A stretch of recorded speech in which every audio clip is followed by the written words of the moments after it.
উদ্ধারকৃত মৃতদেহের সাথে থাকা মোবাইল ফোনের সূত্র ধরে ভিকটিমের ভাই মোহাম্মদ সালাউদ্দিন বয়স 34 এর সাথে যোগাযোগ করা হয়।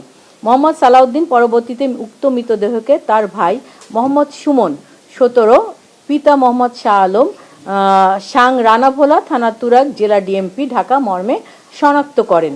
ভিকটিমের ভাই মোহাম্মদ সালাউদ্দিনের আবেদনের পরিপ্রেক্ষিতে এই ঘটনায় আশুলিয়া থানায় অপমৃত্যু মামলা নাম্বার 118 তারিখ 26/6/2026 খ্রিস্টাব্দ রুজু হয়, যা বর্তমানে তদন্তাধীন রয়েছে এবং ভিকটিমের মৃতদেহ যথাযথ আইনত প্রক্রিয়া শেষে পরিবারের নিকট হস্তান্তর করা হয়েছে।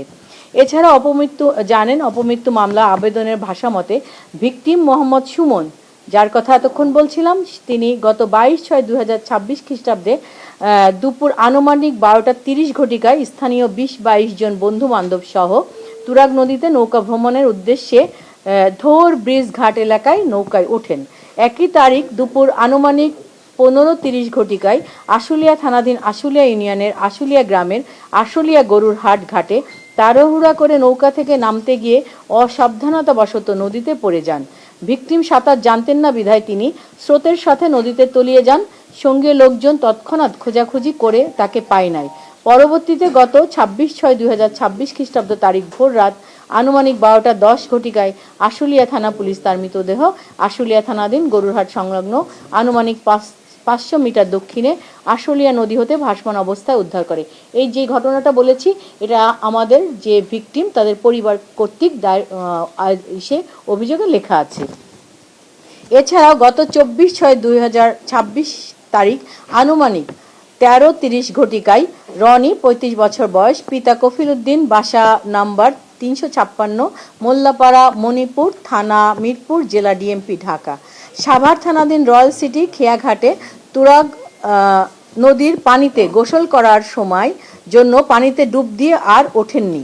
স্থানীয় লোকজন সংবাদ পেয়ে খোঁজাখুঁজি করে প্রায় 30 মিনিট পর পানির নিচ থেকে ভিকটিম রনি এর মৃতদেহ উদ্ধার করেন। স্থানীয় লোকজন জাতীয় জরুরি সেবা 999-এ সংবাদ প্রদান করলে শাহআলী থানা পুলিশ ও আমিনবাজার নৌ থানা পুলিশ ঘটনাস্থলে উপস্থিত হয়ে মৃতদেহ শনাক্ত করে এবং প্রয়োজনীয় আইনগত ব্যবস্থা সম্পাদন করত মৃতদেহ পরিবারের নিকট হস্তান্তর করা হয়।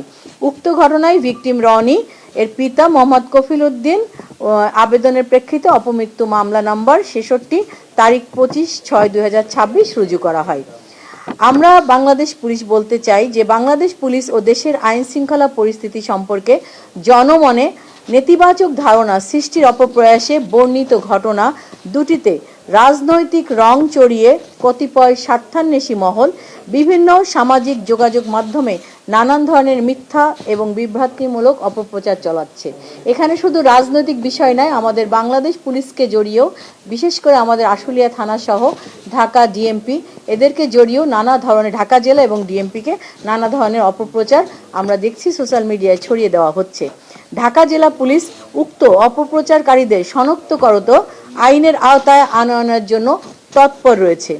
উল্লেখ্য, একটু আপনাদের উদ্দেশ্যে বলতে চাই, ঢাকা জেলায় গত মার্চ এবং মে এই 3 মাসে সর্বমোট 170টি অপমৃত্যু মামলা রুজু হয়, যার মধ্যে উল্লেখযোগ্য সংখ্যক মামলায় অজ্ঞাতনামা মৃতদেহ সংক্রান্ত ঘটনা। আপনারা জানেন যে ঢাকা জেলাটা আমাদের জিওগ্রাফিক্যালি এমন জায়গায় অবস্থিত যেখানে আমাদের ঢাকা দিয়ে বিভিন্ন নদী গিয়েছে, আমাদের বিভিন্ন ফাঁকা নির্জন জায়গা আছে এবং ঘনবসতিপূর্ণ জায়গাও আছে, তেমনিভাবে ডাম্পিং করারও জায়গা আছে। আমরা প্রতি মাসে 3 মাসে আপনাদেরকে বললাম যে 170টা লাশ আমরা পেয়েছি, যারা হচ্ছে আমাদের এলাকার না, অন্য জায়গায় হয়তো মার্ডার হয়েছে বা সামথিং, কোনো মানে আইনের কোনো ব্যত্যয় ঘটে তাকে হত্যা করা হয়েছে, করার পরে লাস্ট ডাম্পিং করে কোথায় এসে, আমাদের ঢাকা জেলায় এসে। তো আমরাও এই যে 2টা ঘটনা বললাম, 2টা ঘটনাটাও, একটা আমরা লাশ পেয়েছি আর একটা আমাদের, এবং আপনারা এটাও জানেন যে আমাদের যে নৌফারিটা আছে আমিনবাজারে, ওখানেও প্রায়শ কিন্তু গোসল করতে নেমে, ওখানে স্রোতের ব্যাপার আছে, অনেক সময় ওখানেও কিন্তু গোসল করতে নেমে অনেকে আর ফেরত আসে না, পরবর্তীতে আমরা লাশ পাই। এই জন্য আমরা বলতে চাই, এই ধরনের ঘটনাটা কেন্দ্র করে যে অপপ্রচার সোশ্যাল মিডিয়ায় চালাচ্ছে, এই ব্যাপারে আমরা তৎপর রয়েছি এবং তারা যারা করছে তাদেরকে আইনের আওতায় আনার জন্য তৎপর রয়েছি।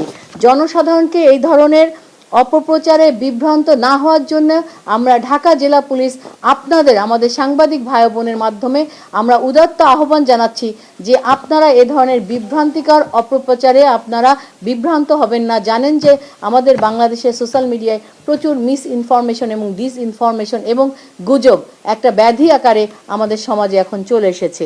সো আপনাদেরকে অনুরোধ জানাবো আপনারা এই ধরনের অপপ্রচারে বিভ্রান্ত না হয়ে আমাদের ঢাকা জেলাকে সহায়তা করেন। যারা এই ধরনের অপপ্রচারে লিপ্ত আছে তাদেরকে আইডেন্টিফাই করে আমাদেরকে সহযোগিতা করেন, আমরা যাতে তাদেরকে আইনের আওতায় আনতে পারি।